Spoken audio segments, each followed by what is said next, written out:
teman-teman semua, kembali lagi di podcast psikologi, dialog psikologi.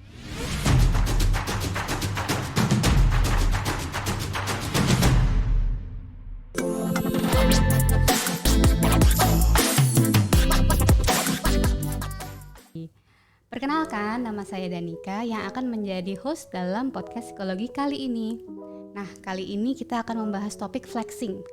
Apakah itu self-branding atau penipuan ya? Nah, sebagai gambaran sedikit, dewasa ini fenomena flexing sedang menjadi tren di media sosial seperti yang dilansir oleh CNN Indonesia tahun 2022. Flexing menjadi sebuah perilaku yang dijadikan konten oleh para selebriti untuk memamerkan hartanya melalui media sosial yang mereka miliki. Perilaku ini tidak hanya terjadi di Indonesia saja loh, tapi juga terjadi di luar negeri. Beberapa selebritas luar negeri seperti Lil Pump, Lil Tay, Rice Gum, Ariana Grande memamerkan harta mereka melalui media sosial ataupun karya mereka yang berbentuk lagu. Ini dari Bennett 2022. Sedangkan di Indonesia, beberapa artis seperti, mungkin semua sudah pada kenal ya, seperti Atta Halilintar, Aurel Hermansyah, Raffi Ahmad, dan Nagita Slavina juga ikut memamerkan harta mereka melalui media sosial. Ini dilansir dari Nursania 2022. Dari fenomena flexing tersebut, banyak juga masyarakat umum yang mulai melakukan flexing mereka sendiri secara nyata hingga membual. Nah, membual ini mereka mengatakan memiliki kekayaan yang tidak benar-benar mereka miliki, seperti yang dilakukan oleh Simon Leviev atau Simon Hayut yang menipu korban melalui aplikasi kencan Tinder. Dia mengaku sebagai seorang miliarder, memasang foto-foto mewah yang mengikat perhatian para wanita. Dilansir melalui dictionary.com, flexing merupakan slang word atau kata bahasa gaul yang artinya pamer. Bragging atau boasting yang merupakan sinonim dari kata flexing, serta lebih umum digunakan oleh masyarakat. Hingga pada 2018, penggunaan kata flexing mulai menyebar karena ada meme ya, weird flex but okay, yang ditujukan pada orang-orang yang memamerkan sesuatu di media sosial. Ini dari Anderson 2020. Oke, tanpa berlama-lama lagi, di sini telah hadir narasumber kita, yaitu Mbak Anissa Nanda Liani selaku FM di jurusan Psikologi BINUS University. Halo, selamat pagi teman-teman semuanya. Selamat pagi teman-teman semuanya yang sedang menonton podcast hari ini. Apa kabar Mbak Nanda hari ini? Baik, alhamdulillah. Mbak Danika gimana kabarnya? Alhamdulillah baik, walaupun cuaca sekarang mulai panas ya, karena sudah mulai musim kemarau.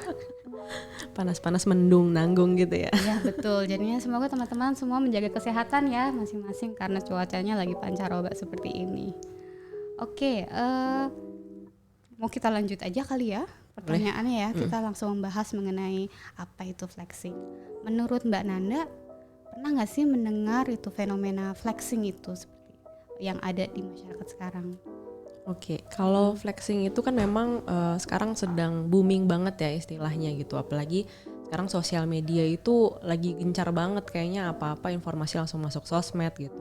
Kita bisa tahu kehidupan artis kayak tadi kan Mbak Danika udah kasih contoh-contohnya yang di luar negeri pun istilahnya kita bisa tahu lah harta dia tuh bisa dihitung kira-kira berapa dengan rumah seperti apa gitu. Nah, flexing ini memang sekarang lagi jadi fenomena. Mungkin ada sedikit perubahan istilah ya. Kalau kita tahu mungkin kayak bragging gitu ya, atau mungkin bahasa Indonesia kayak memamerkan harta gitu. Cuman sekarang istilahnya sudah mulai masuk ke flexing gitu. Oke. Kalau misalnya tadi kan Mbak Nana bilang memamerkan harta. Jadi sebetulnya apa ya bedanya ya flexing itu sebetulnya apa ya yang khasnya gitu dari flexing itu? Nah, kalau kita lihat flexing sendiri kan tadi di topiknya sendiri kan kita bahasnya tentang self branding atau penipuan gitu ya.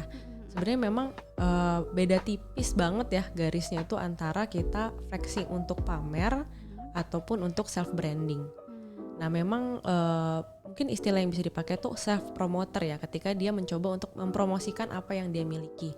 Baik itu dari segi hartanya atau mungkin dari segi apa yang dia miliki gitu ya. Nah, memang semua harus kita lihat dari konteks dan tujuannya juga sih. Kalau misalkan memang konteksnya itu mungkin kayak sekarang kita tahu di LinkedIn itu kan jadi sebuah platform untuk bisa kita menunjukkan ya achievement kita apa supaya nanti orang-orang tahu gimana, terus kita ada kesempatan yang lebih baik lagi gitu. Nah kan tujuannya memang kita menunjukkan kemampuan kita gitu. Cuman kalau misalkan udah di konteks lain, mungkin kehidupan sehari-hari kita tiba-tiba ngomong gue kemarin jago banget loh gitu. Kayak apa nih konteksnya kok tiba-tiba ngomongin itu kan gak jelas. Iya, bisa aja kan ini nih saya baru beli tas dari Paris gitu. Terus sorry ini tasnya mahal gitu. Hermes gitu ya. Iya, kan banyak juga orang melakukan flexing itu banyak di sosial media ya. Mungkin konteksnya kalau di LinkedIn kan memang fungsinya untuk mencari opportunity, pekerjaan yang lebih baik lagi gitu ya, dapat gaji yang lebih tinggi. Tapi kalau di sosial media itu fungsinya untuk apa ya, kayak di Instagram?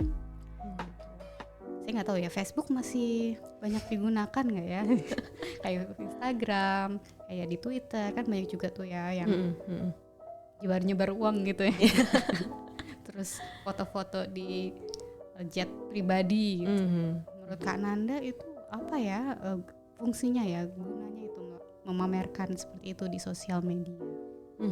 Kalau kita lihat konteksnya itu di sosial media itu kan kembali lagi sekarang sosial media itu udah sekarang jadi tempat bekerja ya untuk beberapa bagian orang gitu. Ada yang jadi influencer yang memang dibayar, ada yang mungkin jadi brand ambassador yang promosinya lewat sosial media. Nah kalau memang tujuannya ke arah sana ya mungkin memang itu ada tujuannya gitu. Dia sengaja misalkan pekerjaannya dia mau menunjukkan bahwa pekerjaan ini bisa menghasilkan banyak hasil loh. Jadi ini loh hasil yang sudah saya dapat sekarang dengan bekerja sebagai ini gitu. Mungkin itu bisa kita lihat bukan sebagai memamerkan, tapi lebih ke tujuannya adalah menunjukkan bahwa ayo ikut kerjaan ini karena bisa dapat hasil yang seperti ini. Tapi kalau dalam kehidupan sehari-hari kan sebenarnya kalau kita coba refleksikan lagi, sosmed itu kan jadi tempat kita untuk menunjukkan diri kita itu siapa gitu ya. Image yang mau kita bangun itu seperti apa. Nah, banyak memang yang jadinya bisa kita lihat tuh sebenarnya apa sih tujuan dari ngepost di sosial media itu, terlebih kalau kita mau menunjukkan harta gitu ya ataupun apapun yang kita miliki lah. Nah kalau misalnya tujuannya itu memamerkan harta padahal itu akun pribadi kita biasa nunjukin ke teman-teman aja gitu ya, itu ya kita perlu lihat lagi kenapa sebenarnya, apakah sebenarnya dia ingin menutupi gitu ya di balik dirinya itu seperti apa. Mungkin dia sebenarnya merasa insecure sama diri dia, jadi kalau gue nunjukin gue udah punya rumah 5 gitu kayaknya orang akan menilai keren banget nih orang udah sukses banget gitu, padahal sebenarnya dia masih insecure aja gitu sama posisi dia saat ini. Mungkin itu bisa menjadi salah satu latar belakang. Oke. Karena menarik juga ya, karena tadi dibilang ada keinginan untuk menunjukkan kepada orang lain untuk menutupi insekuritas diri sendiri gitu, sehingga orang lain mengagumi. Ketika orang lain mengagumi kita jadi feeling better with ourselves gitu ya, merasa lebih baik. Walaupun yang dipamerin mungkin jet pinjaman gitu ya. Kan ada juga tuh yang kayak minjem jet pribadi berapa jam buat foto-foto doang.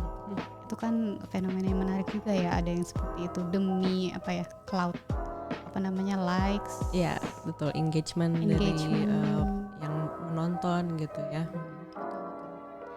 Kalau misalnya kita sebagai manusia biasa gitu ya, bukan selebritis ya, mungkin nggak sih kita secara sadar nggak sadar melakukan flexing gitu, kayak ya saya sendiri atau Kak Nanda sendiri pernah nggak sih secara sadar nggak sadar melakukan flexing? Ya kembali lagi ya, namanya juga manusia biasa ya. Basicnya kan manusia itu senang mendapatkan pujian.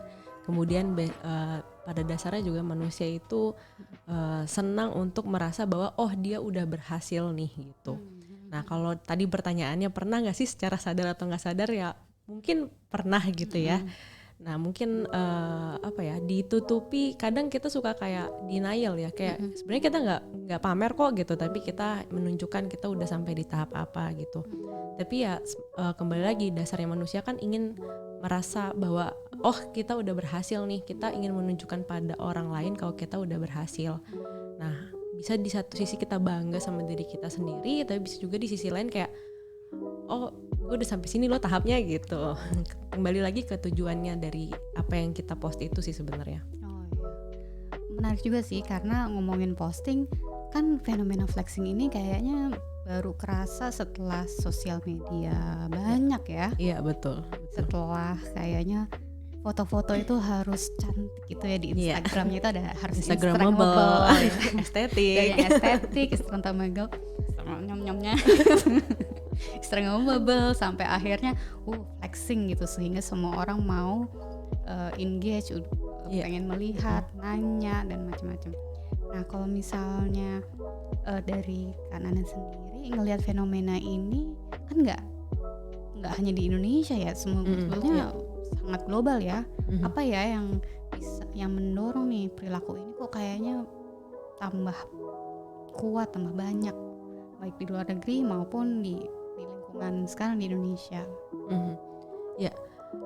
Karena sosial media itu memudahkan kita buat melihat dan mengetahui aktivitas orang lain di dunia sana yang mungkin nggak tahu keberadaan kita. Ya? Iya, kayak Justin Bieber kita kepoin padahal dia kayak siapa itu Nanda gitu kan, kayak jauh banget gitu. Nah itu sebenarnya yang kita bikin kayak kalau kita ngepost sesuatu itu mungkin semua orang bisa lihat. Dan nantinya bisa kayak kalau gue postingannya bagus itu bisa diterima sama orang dan orang akan follow kita dan kita akan merasa terdorong terus kayak banyak yang suka nih, gue merasa diterima nih di platform ini gitu. Mungkin di dunia aslinya dia tidak sesosial itu, tapi dia merasa diterima di platform itu dan akhirnya dia akan terdorong terus kayak responnya bagus nih gitu dari orang-orang. Itu untuk yang respon positif.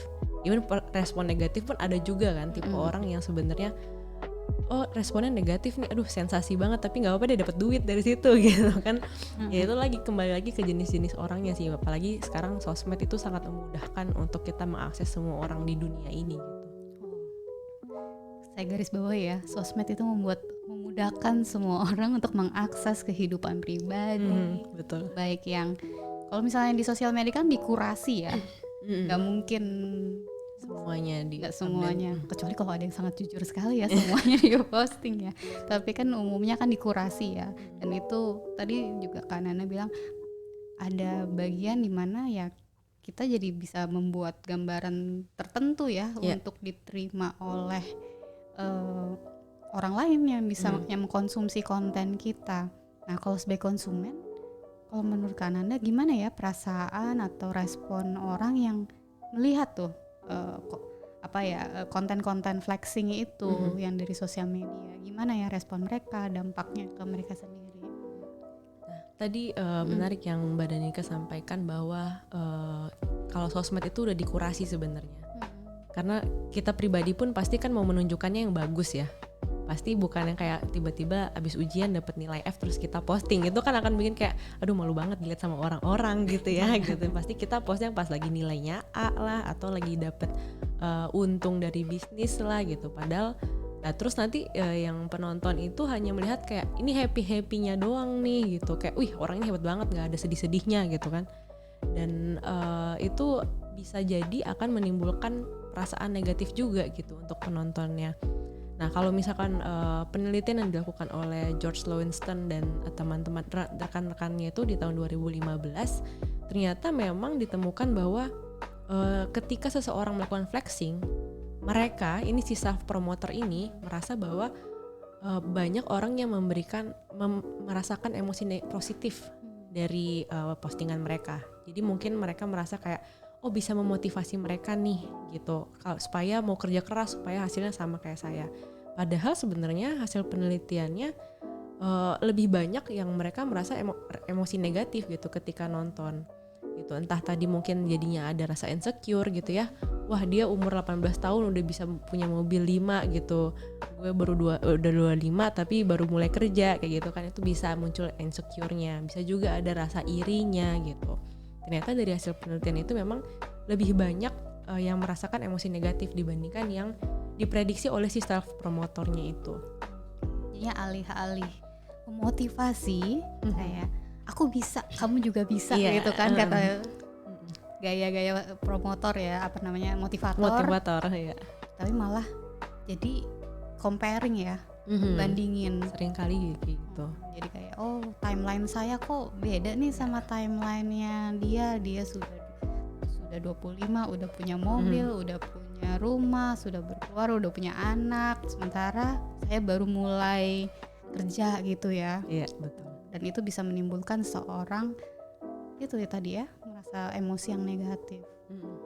Kalau misalnya semakin sering orang mengkonsumsi itu ya sosial media yang isinya seperti itu, dampaknya gimana ya Kak Nanda ya kira-kira? Mungkin kita bisa refleksikan lagi ya ke diri kita gitu ya. Kalau misalkan dilihat dari fenomena sekarang kan banyak istilah-istilah kayak quarter life crisis gitu. Aduh, gue lagi quarter life crisis nih umur 25 gitu. Sumbernya kan sebenarnya karena terlalu banyak mengkonsumsi, salah satunya ya, terlalu banyak mengkonsumsi sosial media, kemudian akhirnya melakukan social comparison. Kita bandingin tadi seperti yang Mbak Nina dan Nika sudah sampaikan itu, kita bandingin sama orang lain. Oh, gue masih di sini-sini aja gitu kan. Nah, itu sebenarnya yang jadinya perlu kita batasi juga. Makanya kalau misalkan sekarang udah banyak kan bahasa itu detox sosial media gitu. Oh iya, detox. Iya, bahasa ya. detox itu sebenarnya kan lebih ke gimana kita mengendalikan diri supaya tidak terjebak pada rasa insecure tadi gitu, dan kita bisa fokus ke diri kita lagi untuk mengembangkan oke, sekarang gue udah di tahap ini, fokus ke sini aja, mau ngapain nih nextnya, dibandingkan kita bandingin sama orang lain gitu. Ya, menarik ya, jadi konsumsi sosial media itu jadi kita fokusnya gimana kita kejar-kejaran sama orang lain. Iya, betul. Sama apa yang diterima oleh masyarakat. Karena kalau misalnya dipikir-pikir, kalau misalnya kita tidak punya sosial media, kita tidak punya akses ya ke kehidupan masyarakat. Jadinya kita nggak terlalu mikirin dia lagi ngapain, dia menghasilkan apa. Tapi dengan adanya sosial media, jadinya kita jadi punya akses, dan akhirnya mau nggak mau jadi kayak kok dia sudah sampai sini, saya gimana? Masih di sini-sini aja ya. Jadi kejar-kejaran gitu ya. Padahal kan tadi ya kita jadi membandingkan diri sendiri terburuknya kepada yang baiknya orang lain gitu ya. Jadi nggak apple to apple juga ya sebetulnya kita bandingkan. Nah kalau misalnya tapi tadi kan Kak Nanda sudah bilang juga bahwa kalau misalnya flexing itu sebetulnya ditujukannya ada itu ya, ada tujuannya. Tapi ada juga kan tujuannya yang akhirnya brandingnya itu agak beresiko ya. Beresiko maksudnya agak menipu gitu, tidak sesuai dengan apa yang dimiliki. Dan itu ada dampak-dampaknya juga, ada beberapa kasus-kasus yang kita lihat juga yang akhirnya membuat orang terjebak dalam skema tertentu. Menurut Kananda apa ya yang sebetulnya menjadi alasan orang-orang itu melakukan flexing untuk yang mempromosikan diri sendiri sampai akhirnya bisa juga dia menjebak orang lain, merasa orang lain tertipu. Ya, kalau penyebab orang melakukan flexing itu sebenarnya kalau dari hasil penelitian yang saya baca di artikel memang pertama tadi itu karena ada rasa insecure ya. Jadi dia tahu nih ketika dia menunjukkan apa yang dia miliki itu akan bikin orang insecure. Padahal sebenarnya itu mungkin hanya diri dia yang merasakan terus diproyeksikan ke orang lain. Jadi dia akan mencoba untuk mencari cara gimana, oh gue nih gak insecure kok, soalnya gue udah mencapai banyak hal nih lo lihat nih gitu. Jadinya mau menutupi si rasa insecure-nya dia itu. Nah kemudian bisa juga karena sebenarnya dia itu merasa inferior gitu ya di satu sisi gitu. Jadi ketika dia menunjukkan dia udah punya rumah besar, anaknya udah sukses, itu tuh dia kayak menunjukkan, oh hidup gue tuh berhasil banget gitu. Padahal sebenarnya mungkin ada satu sisi dalam hidupnya tuh kayak kurang sesuai lah dengan keinginan dia, sampai dia gitu ya. Jadi dia merasa nggak pede, dia tutupin sama yang lain gitu. Ada beberapa tipe-tipe orang ya yang melakukan flexing itu, sebetulnya ada beberapa tipe. Kalau menurut Mbak Nanda ada berapa ya tipe-tipe orang yang senang melakukan flexing? Apakah semua orang yang punya sosial media akan suka flexing? Atau ada yang tadi ya tipe-tipe atau orang dengan karakteristik khusus yang suka melakukan flexing? Kalau tipe-tipe dari flexing sendiri itu mungkin lebih ke gimana outputnya ya, dia tindakan mereka itu seperti apa gitu sampai disebutnya sebagai flexing, mungkin ke arah sana ya. Gitu kita bisa lihat ada yang secara langsung dan secara tidak langsung.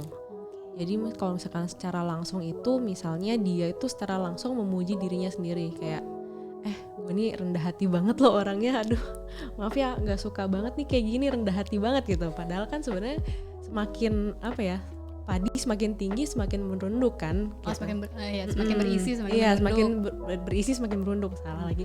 Nah itu apa ya, ketika kita benar-benar memiliki karakter itu kita nggak akan menunjukkan ke orang sebenarnya.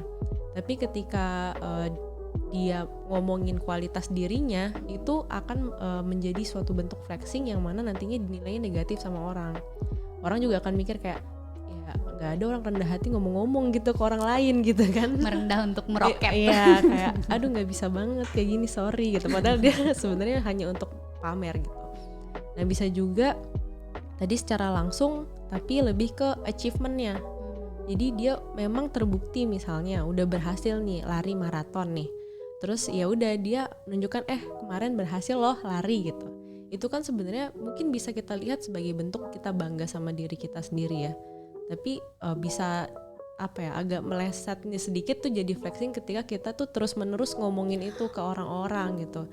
Lagi jalan, Pak saya kemarin menang maraton Pak gitu kan, kayak ngobrol sama teman gitu ya. Iya, kayak apa konteksnya gitu kan, kembali ke konteksnya lagi. Terus ada juga yang secara nggak langsung, mungkin secara nggak langsung dia mau menunjukkan kualitas dirinya, jadi nggak pakai bukti gitu ya. Jadi dia bilang kayak, kemarin temen gue bilang gue orangnya baik banget loh gitu. Ya ampun, temen gue bilang gitu lagi gitu. Itu kan secara nggak langsung ya. Nah sebenarnya itu kan jadi kayak orang akan mikir juga kayak buktinya apa gitu. Dia mengutip itu tuh nggak ada buktinya gitu. Nah ada juga secara nggak langsung dia posting suatu hal yang menunjukkan achievementnya. Misalnya kayak Nanda sudah berhasil, ada nih satu piagam platform gitu. Iya, Nanda sudah berhasil, selamat kepada Nanda, terus dia repost. Itu kan sebenarnya mungkin ya salah satu bentuk dia bangga juga gitu kan.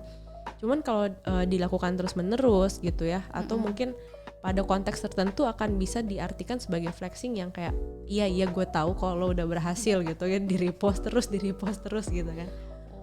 Promosi tidak selesai gitu ya. Promosinya nggak mau gamblang gitu, kalau bahasanya humble bragging gitu. Jadi dia mau sombong tapi ya nggak mau kelihatan sombong gitu. Ya jadi ini tipe flexingnya ya, tipe flexingnya seperti itu ya.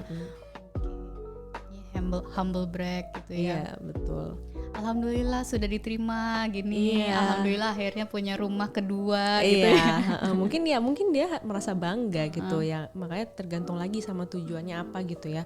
Cuman ketika itu dilakukan terus-menerus kan jadinya orang akan mikir kayak ya tahu kok. Iya gitu. Kayak kehidupannya isinya pamer doang gitu ya. Iya, jadinya kesannya jadi nggak genuine juga ya kesannya. Oke. Jadi itu tipe-tipenya dari perilakunya flexing. Nah kalau misalnya kalau misalnya kita sendiri ya, kita kan tidak bisa mengontrol perilaku orang, mau flexing, mau pamer, itu kan perilaku orang lain ya. Yang kita bisa kelola kan adalah bagaimana kita merespon gitu, supaya tidak jadi penyakit hati gitu.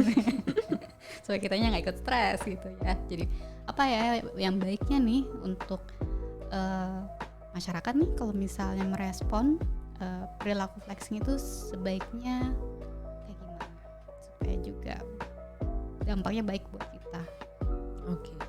Berarti gimana caranya kita sebagai penonton gitu ya, penonton orang yang melakukan flexing gitu ya, sebagai netizen nih, pada sebagai umumnya netizen, gitu. menanggapinya seperti apa gitu. Jangan sering-sering julid gitu ya. Ngeliatin aduh ini rumah ke-9 gitu. Nah itu kayak tadi Mbak Danika udah sampaikan ya, kita nggak bisa mengendalikan orang lain bertindak, tapi kita hanya bisa mengendalikan diri kita untuk merespon pada tindakan itu.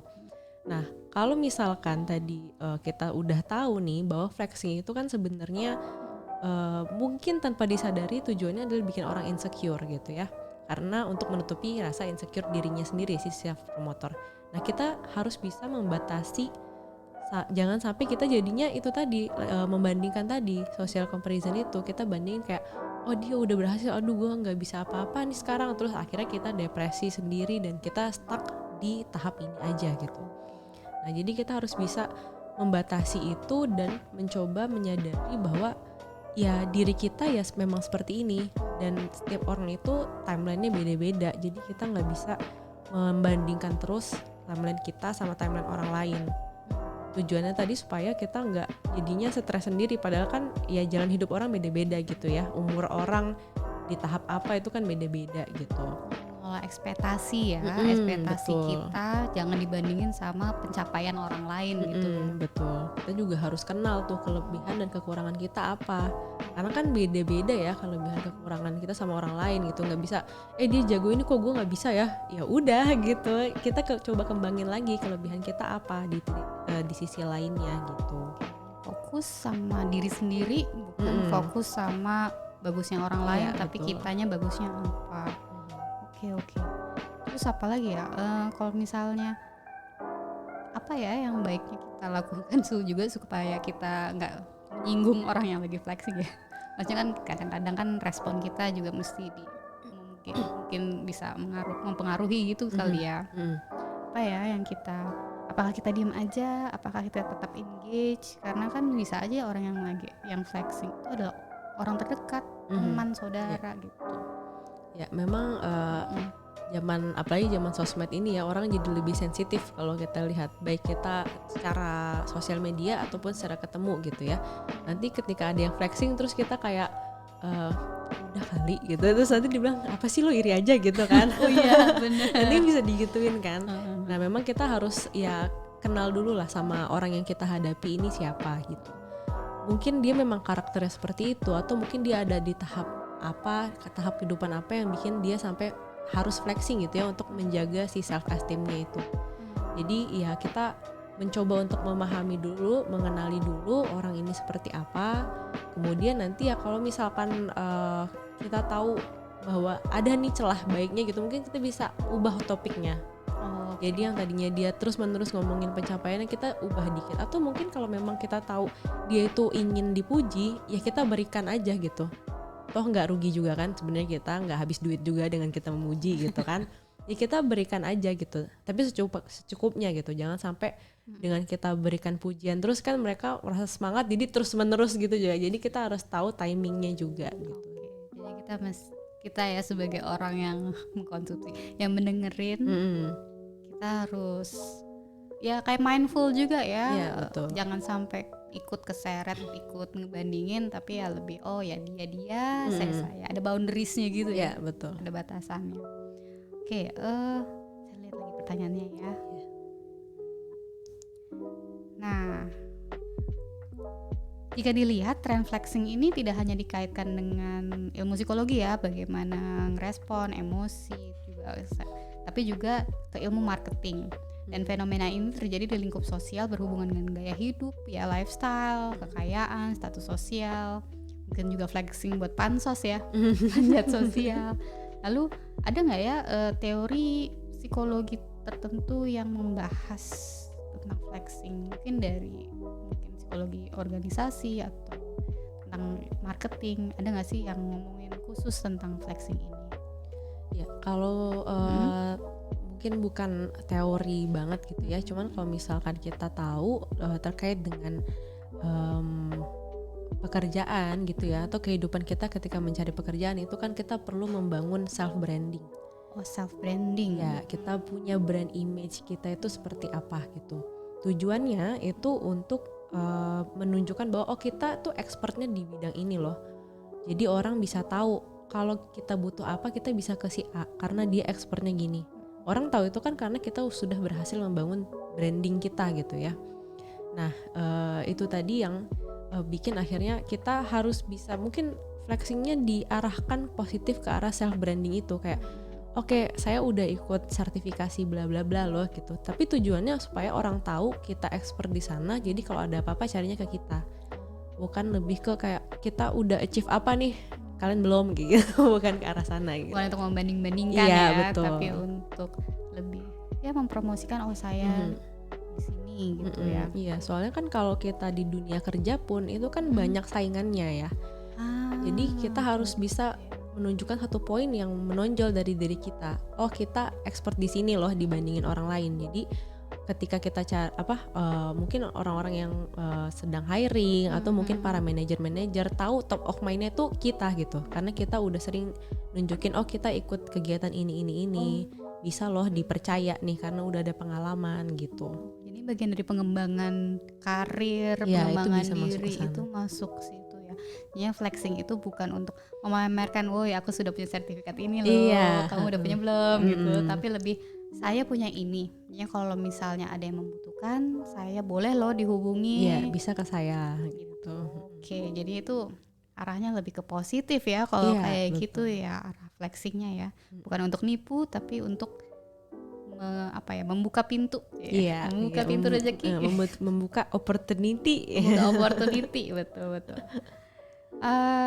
Ini sudah menuju pertanyaan yang terakhir nih.